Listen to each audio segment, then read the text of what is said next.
Hello students, A2 Chemistry, chapter is Chemical Energetics, lecture number 3।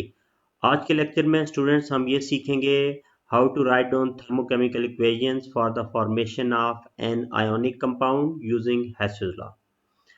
आज के lecture start करने से पहले स्टूडेंट्स, अगर आपने अभी तक हमारा ये चैनल सब्सक्राइब नहीं किया तो मैं आपसे रिक्वेस्ट करता हूँ आप इस चैनल को सब्सक्राइब कर लें और बेल आइकन को भी पुश कर दें। Thank you.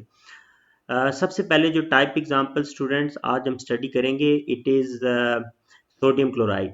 We will write down equations for the formation of sodium chloride. उससे पहले स्टूडेंट्स, मैं आपको ब्रीफ एक शॉर्टकट इंफॉर्मेशन दोबारा रिवीजन दे देता हूँ, quick revision for Hess's law. Hess's law की इंफॉर्मेशन आप लोगों को के माइंड में होगी, लेकिन जो मोस्ट इंपॉर्टेंट दो पॉइंट्स हैं वो मैं आपको एक दफ़ा दोबारा बता देता हूँ। देखिए, हेसियस लॉ में दो बातें आपने याद रखनी है जब भी आपने इक्वेशन लिखनी है। तो पहली बात आपने ये याद रखनी है, अकॉर्डिंग टू हेसियस लॉ कोई भी केमिकल प्रोसेस जो केमिस्ट्री में होता है, it can take place through two different path. कोई भी केमिकल प्रोसेस दो डिफरेंट पाथ से कंप्लीट कर सकते हैं हम। एक पाथ जो होता है इसको हम कहते हैं डायरेक्ट पाथ, और दूसरा पाथ जो होता है that is known as indirect path. अब इन दोनों पाथ को हम एक दूसरे से कैसे डिफरेंशिएट कर सकते हैं? तो it is very simple. Direct path में हमेशा सिर्फ एक स्टेप इन्वॉल्व होता है, लेकिन इनडायरेक्ट पाथ में हमेशा more than one step involve होते हैं, मोर देन वन स्टेप्स।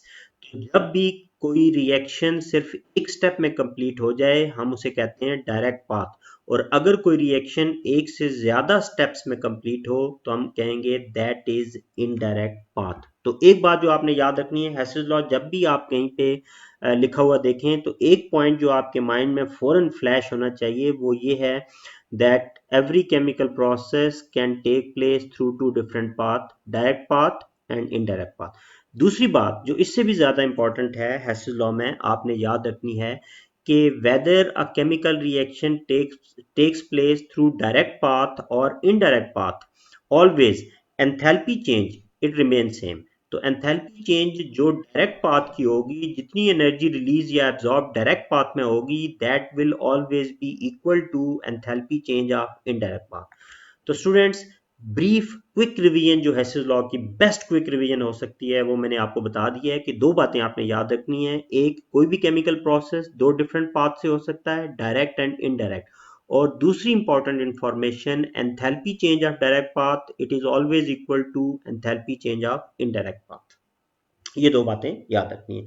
अब इस इंफॉर्मेशन को सामने रख के आपने अपने माइंड में रखना है, इसको याद रखना है। हम एग्जाम्पल स्टार्ट करते हैं। सिंपल सी एग्जाम्पल मैंने चूज किया है, इसके बाद एक मोस्ट डिफिकल्ट एग्जाम्पल वो भी मैं आपके साथ डिस्कस कर लूंगा नेक्स्ट स्लाइड पे। और दो तीन एग्जाम्पल्स आज मैं आप लोगों को भी दूंगा ताकि आपको भी प्रैक्टिस आपकी भी प्रैक्टिस हो सके और आपको बहुत कुछ सीखने को मिले इस लेक्चर से। तो ओके स्टूडेंट, सोडियम क्लोराइड हम प्रिपेयर करते हैं। सोडियम क्लोराइड की फॉर्मेशन की हम इक्वेशंस लिखते हैं। तो आपने क्या याद रखना है, जब भी आपको कोई आयोनिक कंपाउंड दिया हो सबसे पहले आपने उसकी फॉर्मेशन शो करनी है यूजिंग डायरेक्ट पाथ। अभी मैंने आपको बताया है डायरेक्ट पाथ में सिर्फ एक ही स्टेप होता है। अब हम सोडियम क्लोराइड बनाने जा रहे हैं, तो सोडियम क्लोराइड बनाने के लिए डायरेक्ट पाथ क्या होगा, आपने वो एलिमेंट्स आइडेंटिफाई करने हैं जो मिलके सोडियम क्लोराइड बना सकते हैं। जब भी आप किसी कंपाउंड के एलिमेंट्स आइडेंटिफाई करते हैं, आप उन एलिमेंट्स को मिक्स करते हैं, उन एलिमेंट्स को कंबाइन करते हैं। तो एलिमेंट कंबाइन होने से जो हमारा रिएक्शन होता है, जो हमारा स्टेप होता है, हम कहते हैं दिस इज डायरेक्ट पाथ, क्योंकि एक ही स्टेप में हमने उन एलिमेंट्स को मिक्स किया और एलिमेंट्स कंबाइन होके कंपाउंड प्रोड्यूस कर गए। तो अब हमने सिंपली क्या करना है, हमने ये देखना है कि ये जो स्टेप है it represents standard enthalpy change of formation. तो हमारे पास सोडियम क्लोराइड का एक मोल प्रोड्यूस हो रहा है। अगर सोडियम क्लोराइड का एक मोल प्रोड्यूस हो रहा है तो हमने अपनी इक्वेशन को इस तरह बैलेंस करना है कि राइट साइड पे नंबर ऑफ मोल चेंज ना हो। तो आपने लेफ्ट साइड पे बैलेंसिंग में क्या करना है, सोडियम बैलेंस है, क्लोरीन से पहले आपने 1/2 कोएफिशिएंट इंट्रोड्यूस कर देना है। अब आपकी ये केमिकल इक्वेशन बैलेंस हो गई है और ये आपका डायरेक्ट पाथ है। क्यों डायरेक्ट पाथ है? क्योंकि एक ही स्टेप में आपने एलिमेंट्स को मिक्स किया, एलिमेंट्स मिक्स होके कंबाइन करके they have produce sodium chloride. लेकिन स्टूडेंट्स, यहाँ पे ये बात भी आपने याद रखनी है कि ये जो इक्वेशन आपने लिखी है अभी तक, this is only simple balanced equation. Now how you will convert into thermochemical equation? तो थर्मोकेमिकल इक्वेशन में कन्वर्ट करने के लिए हमें रिएक्शन एरो पे एंथैल्पी चेंज को लिखना पड़ता है। एंथैल्पी चेंज की चाहे न्यूमेरिकल वैल्यू हो चाहे एंथैल्पी चेंज का सिंबल हो, जब हम रिएक्शन एरो पे एंथैल्पी चेंज की न्यूमेरिकल वैल्यू या सिंबल लिख देते हैं तो then this equation it becomes thermochemical equation. तो चलिए मैंने आपको बता दिया, ये डायरेक्ट पाथ है और ये एंथैल्पी चेंज ऑफ फॉर्मेशन है। तो यहाँ पे हम सिंबल इंट्रोड्यूस कर देते हैं, standard enthalpy change of formation of sodium chloride. तो स्टूडेंट्स आप देखें, आपकी ये इक्वेशन थर्मोकेमिकल इक्वेशन बन गई है और ये आपका डायरेक्ट पाथ कंप्लीट हो गया। अब हम सोडियम क्लोराइड को इनडायरेक्ट पाथ से बनाने जा रहे हैं। शुरू में मैंने आपको बताया था, आज हम जो थर्मोकेमिकल इक्वेशंस लिख रहे हैं, these are for the formation of ionic compound. तो अब आपने जो बात याद रखनी है, बहुत इंपॉर्टेंट बात है कि आयोनिक कंपाउंड की इनडायरेक्ट पाथ से फॉर्मेशन में 3 स्टेप्स होते हैं। कितने स्टेप्स होते हैं? 3। वो 3 स्टेप्स हमेशा आपके माइंड में होने चाहिए। जब भी आयोनिक कंपाउंड आपने इनडायरेक्ट पाथ से बनाना है तो वो 3 स्टेप्स क्या होंगे? एटोमाइजेशन, सबसे पहले आपने हर एलिमेंट को एटोमाइज करना है। नंबर 2 आयोनाइजेशन, उसके बाद आपने हर एलिमेंट को आयोनाइज करना है। And number 3 formation of ionic lattice. तो आपने हमेशा ये बात याद रखनी है, जब भी थर्मोकेमिकल इक्वेशंस आपने लिखनी है, कि आयोनिक कंपाउंड की फॉर्मेशन में इनडायरेक्ट पाथ में 3 स्टेप्स होते हैं। एक होता है atomisation, ionisation, formation of lattice. देखिए हम सोडियम क्लोराइड पे ये तीनों स्टेप्स अप्लाई करते हैं। सबसे पहले हम एटोमाइज करते हैं, हमारे पास 2 एलिमेंट्स हैं। और एटोमाइजेशन का क्या मतलब है, मैंने इसी चैप्टर के लेक्चर 1 में एक्सप्लेन किया हुआ है। एटोमाइजेशन का ये मतलब है कि आपने एलिमेंट का सिंबल लिखना है, एलिमेंट के सिंबल के नीचे आपने उसका स्टेट सिंबल गैस लिखना है। जब कभी भी आप किसी एलिमेंट का सिंबल लिख के उसके उसके नीचे स्टेट सिंबल गैस लिख दें तो it means there is the process of atomisation. तो अब आपने सोडियम को एटोमाइज कर लिया। सोडियम को एटोमाइज करने के बाद आपने इस इक्वेशन को थर्मोकेमिकल इक्वेशन बनाना है। तो आप एरो पे क्या लिख देंगे? आप एरो पे लिख देंगे standard enthalpy change of atomization multiplied by 1। यहाँ पे मल्टीप्लाई बाय 1 करने का मकसद ये है मेरा कि आपके माइंड में रहे कि हमेशा ये जो नंबर होगा, ये नंबर रिप्रेजेंट करेगा number of mole of gaseous atom. तो यहाँ पे सोडियम का 1 मोल है, दैट इज वाई हमने 1 से मल्टीप्लाई कर दिया है। 1 को वैसे तो ना भी हम मल्टीप्लाई करें, इससे कोई फर्क नहीं पड़ता, लेकिन आप लोगों की एक हैबिट डेवलप करने के लिए यहाँ पे मैंने 1 से मल्टीप्लाई किया है, ताकि आप कभी भी ना भूलें कि यहाँ पे कोई ना कोई नंबर आपने हमेशा लिखना है। क्योंकि ये ज़रूरी नहीं है कि हमेशा 1 mole of gaseous atom he produce हो, एक से ज़्यादा भी हो सकते हैं। तो जब एक से ज़्यादा होंगे तो आपको उस नंबर को यहाँ पे मल्टीप्लाई करना होगा। ओके, सोडियम को एटोमाइज करने के बाद अब हम क्लोरीन को एटोमाइज करेंगे। क्लोरीन की एटोमाइजेशन का भी यही मतलब है कि सिर्फ सिंबल लिखना है आपने, सिंबल के साथ आपने कोई नंबर नहीं लिखना, सिर्फ सिंबल लिखना है आपने उस एलिमेंट का, और स्टेट सिंबल आपने गैस लिखना है। जब भी आप ऐसा करेंगे आप एटोमाइजेशन के प्रोसेस को एक्सप्रेस कर रहे हैं। यहाँ पे भी आप लिखेंगे this is standard enthalpy change of atomization of chlorine. Again आप देख सकते हैं मैंने इसको मल्टीप्लाई बाय 1 कर दिया है, because there is 1 mole of chlorine. Okay, atomisation complete हो गया है। सेकंड स्टेप मैंने बताया था, एटोमाइजेशन के बाद आपको एलिमेंट्स को आयोनाइज करना पड़ेगा। आयोनाइजेशन की 2 टाइप्स हो सकती हैं, ऑक्सीडेशन एंड रिडक्शन। आपका अगर मेटल है तो metal undergoes oxidation, they lose electron. Non metal they are ionised through reduction. हमारे पास सोडियम मेटल है, सोडियम मेटल ग्रुप 1 से बिलोंग करता है। ग्रुप 1 के एलिमेंट 1 इलेक्ट्रॉन लूज करते हैं। तो सोडियम जब 1 इलेक्ट्रॉन लूज करेगा तो सोडियम पे चार्ज डेवलप हो जाएगा 1 प्लस, और इस एनर्जी को हमने कहा था फर्स्ट आयोनाइजेशन एनर्जी।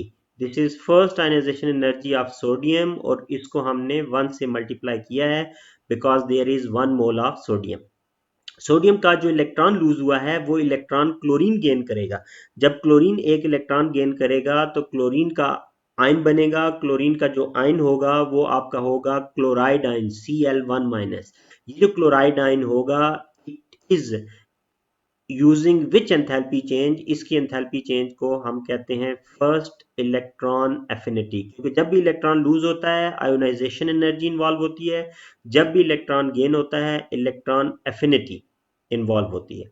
अब आयंस हमारे जो हैं रेडी हैं, oppositely charged ions they always attract each other, when they will attract each other they will make an ionic bond, और जब बॉन्ड बनेगा they will result in the formation of ionic lattice, और इस enthalpy को हम कहते हैं when ions combine to produce solid ionic lattice, हम कहते हैं this is lattice enthalpy.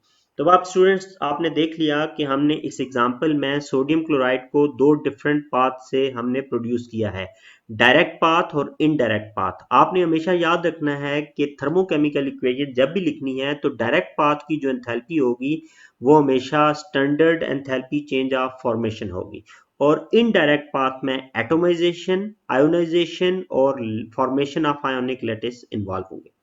Next एक और एग्जांपल स्टूडेंट मैं नेक्स्ट स्लाइड पे आपके सामने एक्सप्लेन करने जा रहा हूं, that can be the most difficult example at this level. आप उस एग्जांपल को अंडरस्टैंड करें, उस एग्जांपल को अगर आपने अंडरस्टैंड कर लिया तो कोई भी ऐसी डिफिकल्ट एग्जांपल आपको उसको सॉल्व करना आपके लिए प्रॉब्लम नहीं रहेगा।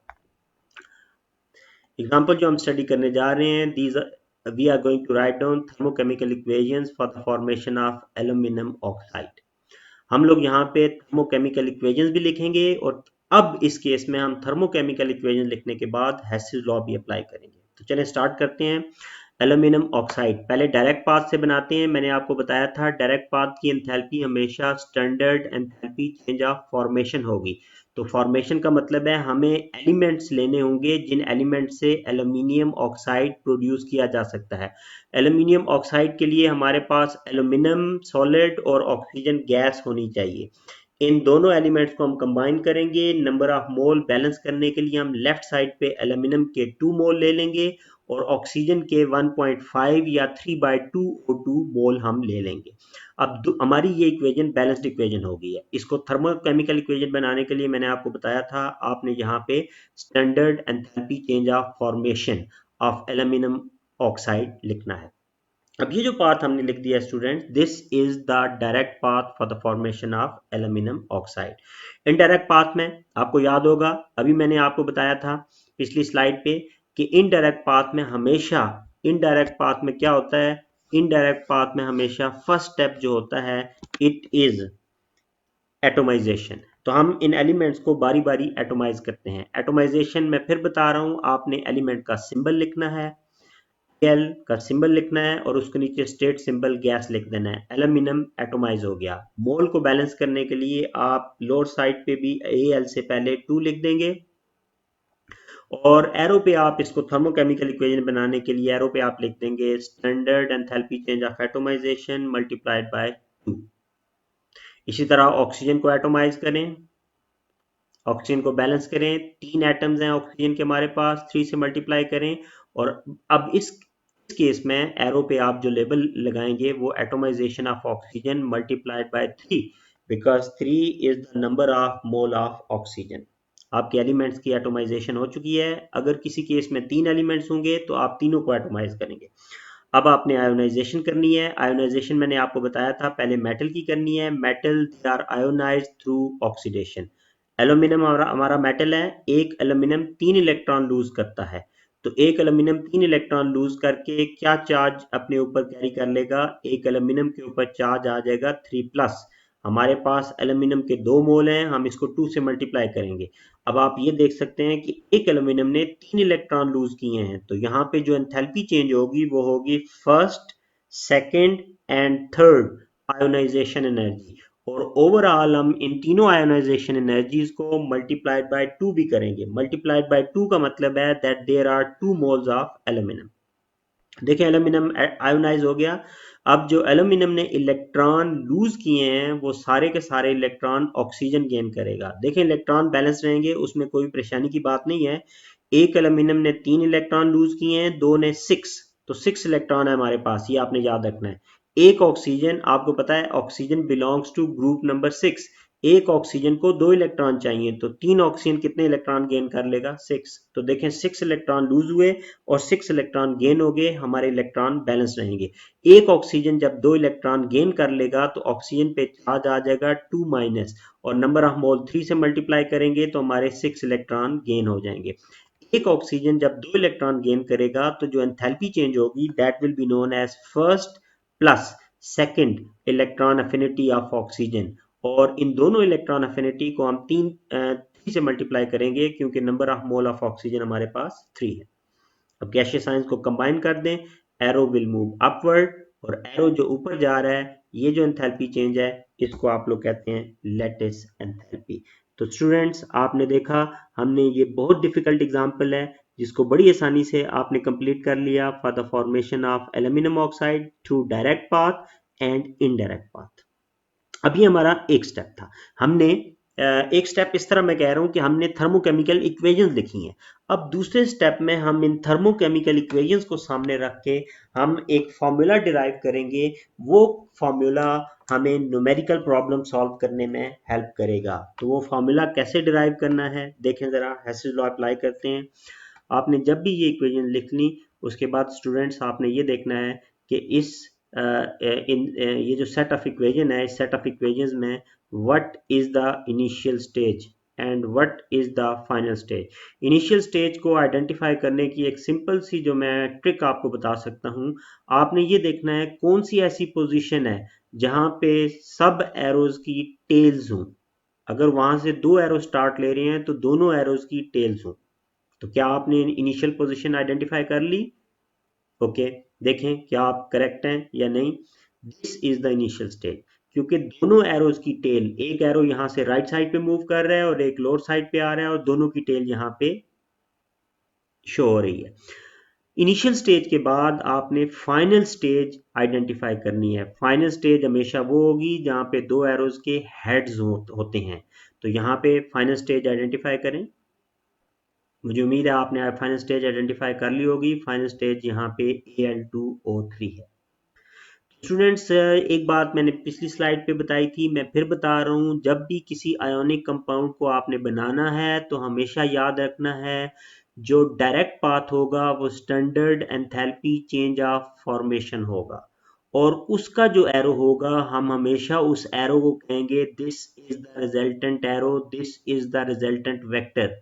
वो जो एरो होगा, वो जो वेक्टर होगा, वो बाकी सब एरोज, बाकी सब वेक्टर्स के सम के इक्वल होगा। तो आप देखें हेसिस लॉ अगर आप अप्लाई करें यहाँ पे, तो डायरेक्ट पाथ आपका रेड एरो जो है वो डायरेक्ट वेक्टर है, डायरेक्ट पाथ है। इस पे जो एंथैल्पी चेंज है वो आप लेफ्ट साइड पे लिखें। और ये बात याद रख लें कि आयोनिक कंपाउंड की फॉर्मेशन में हमेशा डायरेक्ट पाथ की एंथैल्पी जो होगी standard enthalpy change of formation होगी, और ये किसके इक्वल होगी? ये हमेशा इक्वल होगी इनडायरेक्ट पाथ की एंथैल्पी चेंज के सम के। इनडायरेक्ट पाथ में कौन कौन सी चीजें हैं? Atomisation of aluminium multiplied by 2 plus atomization of oxygen multiplied by 3 plus first plus second plus third ionization energy of aluminum multiplied by 2 plus first plus second electron affinity of oxygen multiplied by 3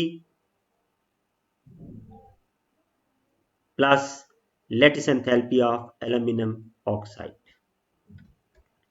तो students आपने देखा इस slide पे हमने ये सीखा कि कैसे एक डिफिकल्ट आयोनिक कंपाउंड के लिए भी डायरेक्ट और इनडायरेक्ट पाथ से थर्मोकेमिकल इक्वेशन लिखने के बाद हम एक फॉर्मूला भी डिराइव कर सकते हैं ताकि उस केमिकल कंपाउंड के लिए हम कैलकुलेशंस भी कर सकें। कुछ एग्जांपल्स मैं आपको दे रहा हूं, आप वीडियो पॉज करेंगे, खुद ये एग्जांपल्स ट्राई करेंगे, फिर मैं आपको सॉल्यूशन शो करूंगा और आपने चेक करना है कि आपने कितना करेक्टली उस कंपाउंड की थर्मोकेमिकल इक्वेशन लिखी हैं, और उसके बाद आपने उस पर हेसिस लॉ भी अप्लाई करना है। ओके, पहली एग्जांपल स्टूडेंट जो आप ट्राई करेंगे, it is for the thermochemical equations for the formation of sodium sulfide Na2S।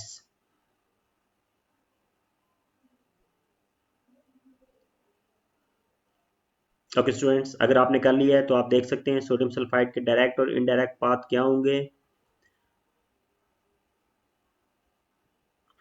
और उसी बेस पे आप इसका फॉर्मूला भी डिराइव कर सकते हैं।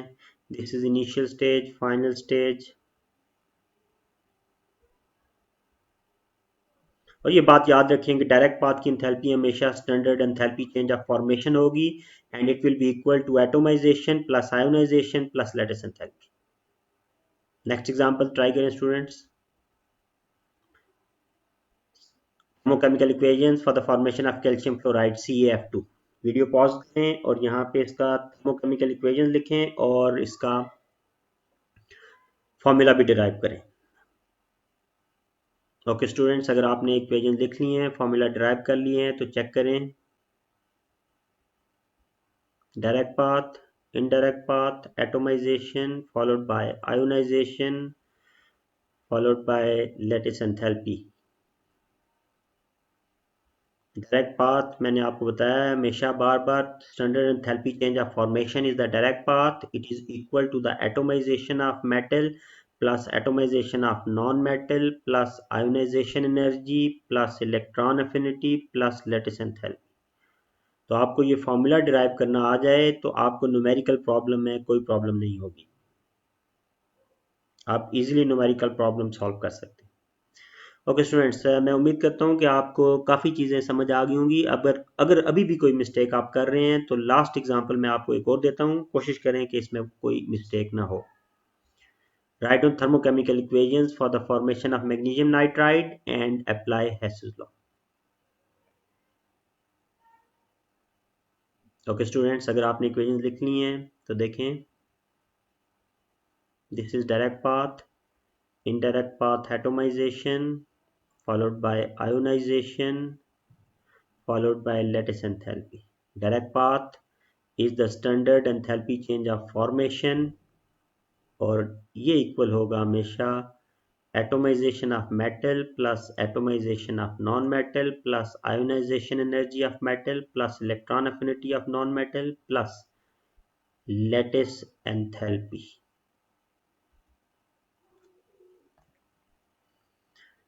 तो स्टूडेंट, मैं उम्मीद करता हूं कि आज के लेक्चर से आपने बहुत कुछ सीखा होगा। इस लेक्चर को एक दफ़ा फिर आप रिपीट करके इसे दोबारा देखें। अगर कोई प्रॉब्लम है आप उसे अंडरस्टैंड करने की कोशिश करें। Thank you.